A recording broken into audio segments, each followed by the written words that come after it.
الله وبركاته. الحمد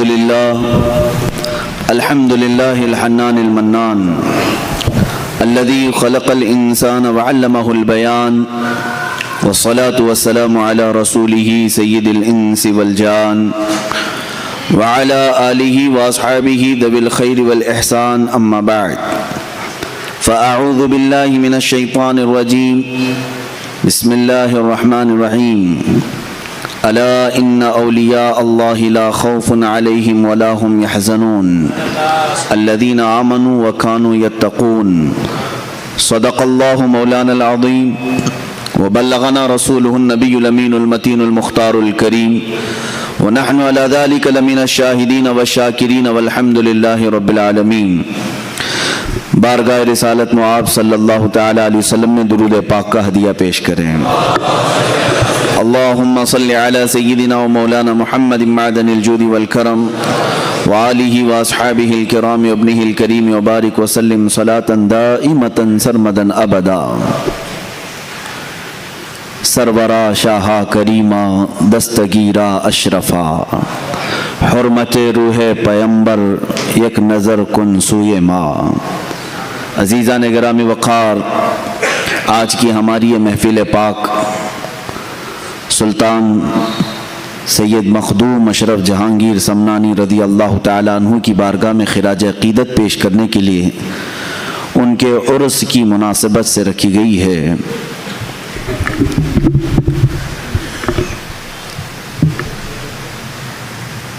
یقیناً ہندوستان کے اکابر اولیاء کاملین میں ایک نام سلطان مخدوم اشرف سمنانی رضی اللہ تعالیٰ عنہ کا ہے. میرے عزیزو، حضرت سیدنا مخدوم اشرف سمنانی رضی اللہ تعالیٰ عنہ کی بارگاہ میں ہم غلام آج خراج عقیدت پیش کرنے آئے ہیں، تو بڑے ادب کے ساتھ بیٹھو، بڑی توجہ کے ساتھ سنو. اس عظیم مرتبت شخصیت کا میں تذکرہ کر رہا ہوں جن کے متعلق اولیاء کاملین نے فرمایا پوری امت محمدیہ میں دو اولیاء کرام کو جو فضیلت حاصل ہے وہ کسی اور کو نہیں ہے. کس معنی میں؟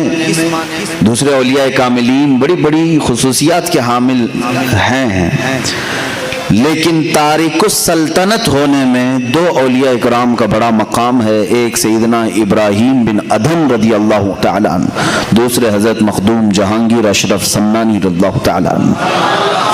یہ دو وہ بزرگ ہیں جنہوں نے بادشاہت کی کرسی کو ترک کر کے فقر و فاقہ کو اختیار فرمایا.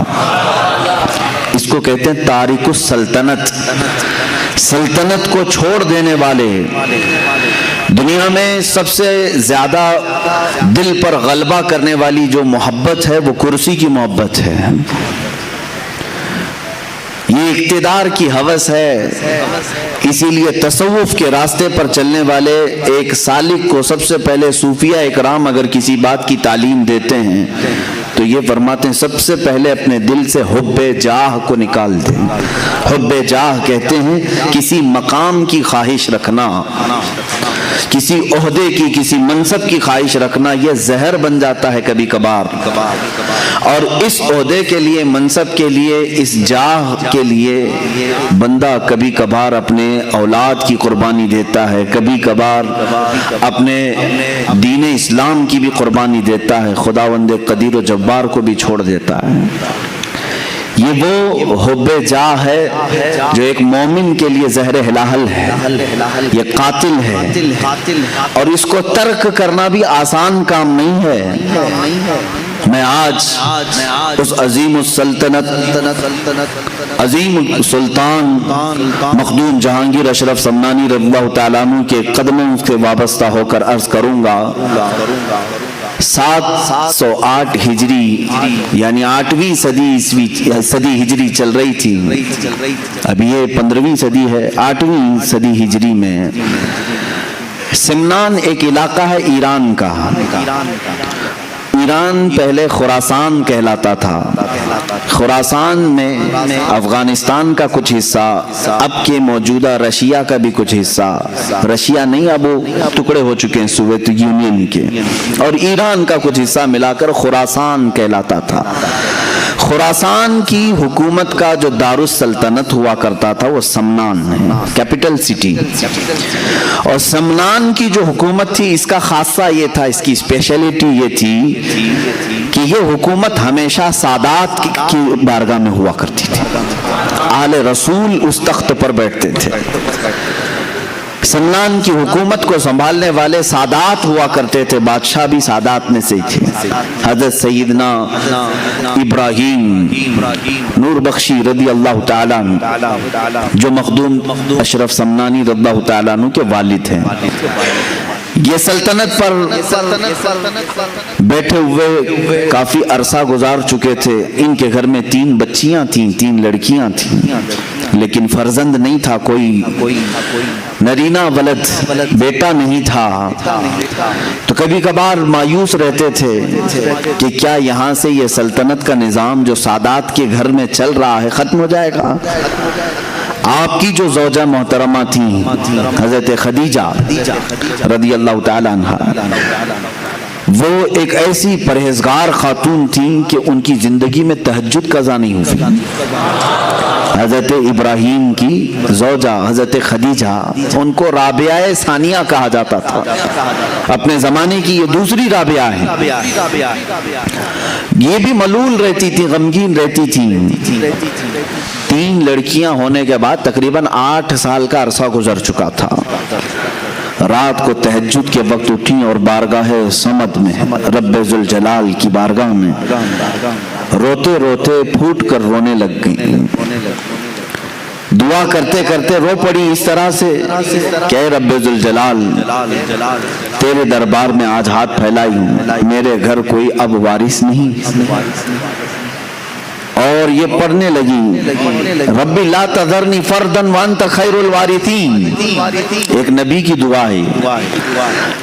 اور پھر اپنے آپ پر یہ ملامت کے طور پر کہنے لگی کہ تو بھی کیسی خاتون ہے کہ رب تبارک و تعالیٰ کی منشا اور اس کی مرضی میں خلل کیسے ڈال سکتی ہے. اس سے وہ چیز کیوں سوال کرے جو تیرے حق میں نہ ہو. اگر میری قسمت میں نہ ہو تو اسے جھنجھوڑنا کیوں. اخیر میں یہ کہتے ہوئے سو گئیں کہ اے مولا، تیری منشا اور تیری رضا پر میں مکمل راضی ہوں. رات کو سوئیں تو خواب میں انہی کے سلسلے کے ایک بزرگ نے احمد یسوعی رضی اللہ تعالیٰ عنہ تشریف لائے اور کہا اے میری بیٹی گھبراتی کیوں ہے؟ اللہ تبارک و تعالیٰ نے مجھے بھیجا ہے تجھے بشارت دینے کے لیے کہ تیری گود میں عنقریب ایک مہتاب ولایت چمکے گا، ولایت کا چاند چمکے گا، اور ایک نہیں اللہ تجھے 2 عطا فرمائے گا. وہ صبح اٹھی تو اپنے شوہر کو خواب بیان کرنے لگی. میں نے ایک بزرگ کو خواب میں دیکھا، سلسلے کے بزرگ تھے، انہوں نے اس طرح کی بشارت دی ہے. حضرت ابراہیم رحمت اللہ تعالیٰ علیہ فرمانے لگے ہماری عمر کافی ہو چکی ہے، اولاد کا کوئی اس طرح سے سلسلہ نظر نہیں آتا. بہرحال شام کا وقت تھا. یہ عالی شان محل ہے سلطان کا، سمنان کی بادشاہت کا محل ہے جس میں بادشاہ اور ملکہ دونوں اپنے محل کے خصوصی حجرے میں ہیں. اچانک دیکھا حجرے کے کمرے کے باہر ایک مجذوب بزرگ، ان کا نام بھی ابراہیم تھا، وہ تشریف لائے ہیں. انہیں سارا علاقہ جانتا تھا یہ مجذوب ولی ہیں، یہ پل میں ادھر ہوتے ہیں، پل میں ادھر ہوتے ہیں، کہیں غائب ہو جاتے ہیں. آپ نے اچانک حضرت ابراہیم کو دیکھا تو سلطان ابراہیم چونک گئے. کہا میرے محل میں آنے کے لیے سپاہی پہرے دار ہوتے ہیں، وزیر کھڑے ہوتے ہیں، آپ تشریف لائے. سپاہیوں کی جیسی نظر مجذوب بزرگ پر پڑی تو وہ کپکپانے لگے کہ سارے دروازے بند ہیں، ساری فصیلوں پر پہرے دار ہیں، ہمیں کسی کو نہیں معلوم کہ یہ آئے کہاں سے. حضرت ابراہیم مجذوب نے کہا یہ سب چھوڑو، کہاں سے آئے ہیں ان سے پوچھا ہے ابراہیم تو اپنی بیوی کے ساتھ اس بات کا غم منا رہا ہے کہ تجھے کوئی بیٹا نہیں ہے، تجھے کوئی بیٹا نہیں ہے؟ یہ مجذوبوں کی بات تو سنیں، کہتے ہیں کیا میرے ساتھ ایک سودا کرے گا؟ محل کے اندر موجود حضرت سلطان ابراہیم ان کی بڑی تعظیم کرتے تھے، کہا بابا آپ تشریف لائیں، کرسی پر اپنی کرسی پر بٹھایا، کہا آپ کیا سودا کرنا چاہیں گے؟ اس وقت جو سکے چلتے تھے سونے کے سکے، اس کو اشرفی کہا جاتا ہے، اشرفیاں سنے ہوں گے آپ، سونے کی اشرفیاں، کہا مجھے 1000 اشرفیاں دے دے اور ایک اشرف لے لے۔ اس مجذوب بزرگ نے کیا کہا؟ مجھے 1000 اشرفیاں دے دے بدلے میں ایک اشرف لے لے۔ انہوں نے فوراً تھیلا پیش کر دیا، کہا کہ حضور قبول فرما لیں، وہ لیے اور غائب ہو گئے، اس محل سے غائب ہو گئے۔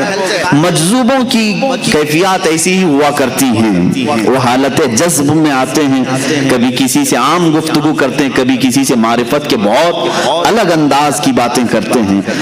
غائب ہوئے چند دنوں کے بعد حضرت ابراہیم رحمت اللہ تعالیٰ علیہ کے گھر میں ولادت کے آثار نظر آئے، ان کی اہلیہ محترمہ حملہ ہوئی، اور اس کے بعد جو بشارتوں کا سلسلہ ہوا سنیے، جب ان کے گھر میں 7 مہینے کا حمل یا 6 مہینے کا حمل تھا، یہی ابراہیم مجذوب رحمت اللہ تعالیٰ علیہ پورے سمنان میں گلی میں ڈھنڈورا پیٹتے ہوئے اعلان کرتے تھے، باخبر ہوشیار ملاحظہ ہو، باخبر ہوشیار ملاحظہ ہو۔ سارے لوگوں کو رات میں یہ جگاتے تھے اس طرح سے ڈھنڈورچی بن کر کے، سارے لوگ کان لگا کر کے سنتے تھے کہ بابا کس چیز کا اعلان کر رہے ہیں۔ جب اس طرح کے اعلانات ہوتے تو بادشاہ کی طرف سے ہوتے تھے۔ ابراہیم مجذوب رحمت اللہ تعالیٰ علیہ ڈھنڈورا پیٹ کر اعلان کرنے لگے، سارے اپنی اپنی مسندوں سے اتر جائیں اس لیے کہ امام کے آنے کا وقت ہو چکا ہے، سارے اپنے اپنے کرسیوں سے اتر جائیں کہ اللہ رب العزت کی طرف سے مہتاب ولایت کے آنے کا وقت ہے۔ 3 مہینے پہلے وہ اس طرح کا اعلان کرتے رہے، 3 مہینے کے بعد لوگوں نے دیکھا حضرت سید ابراہیم رحمت اللہ تعالیٰ علیہ کے گھر بیٹے کی ولادت ہوئی، اور خواب میں جو ان کے بزرگوں نے بشارت دی تھی اس بشارت کے اعتبار سے آپ کا نام اشرف رکھا گیا۔ یہی مخدوم اشرف سمنانی رضی اللہ تعالیٰ عنہ کی ولادت پاک کا میں نے تذکرہ کیا ہے۔ بڑی بشارتوں کے ساتھ آپ دنیا میں تشریف لائے ہیں، آپ کا نام اشرف تھا، صرف اشرف، اور اس جگہ انہوں نے آنکھیں کھولی ہیں جہاں ماں کو ہمیشہ تلاوت قرآن کرتے دیکھا، باپ کو محراب عبادت میں دیکھا۔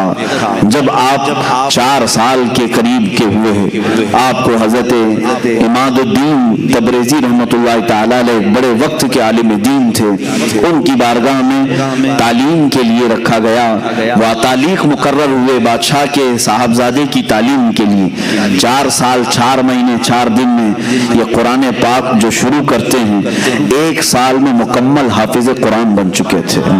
5.5 سال کی عمر ہو رہی تھی جب حضرت مخدوم اشرف سمنانی رضی اللہ تعالیٰ عنہ حافظ قرآن ہو چکے تھے۔ 7 سال کی عمر تھی اس وقت پوری دنیا میں جو مشہور قراتیں ہیں، 7 قراتوں سے قرآن پڑھا جاتا ہے جس کو قرات سبا کہتے ہیں۔ عام لوگ اب وہ سمجھ بھی نہیں پائیں گے کہ قرات سبا ہے کیا چیز، اس لیے کہ یہ علم اٹھتا جا رہا ہے۔ 7 قراتوں کے جاننے والے اب علماء بھی کم ہو گئے ہیں، یعنی قرآن 7 طریقوں پر نازل ہوا ہے، 7 قراء امام ہیں قرآن کے اور ان کے راوی ہیں پوری دنیا میں۔ ہم جو قرات آج پڑھ رہے ہیں ہندوستان میں، یہ قرات امام عاصم کوفی رضی اللہ تعالیٰ عنہ کی ہے۔ ہمارے امام قرات میں کون ہے؟ امام عاصم کوفی ہیں، ان سے روایت کیا ہے ان کے شاگرد نے حضرت امام حفص رحمت اللہ تعالیٰ علیہ۔ جو آج ہم قرات پڑھ رہے ہیں قرآن کو، الحمدللہ رب العالمین الرحمن الرحیم مالک یوم الدین، یہ جو طریقہ ہے یہ قرات امام عاصم کوفی کا ہے۔ اس طرح 7 امام ہیں قرآن پاک کی قرات کے، اس کو عام آدمی نہیں سمجھ سکے گا، اسے مکمل عالم دین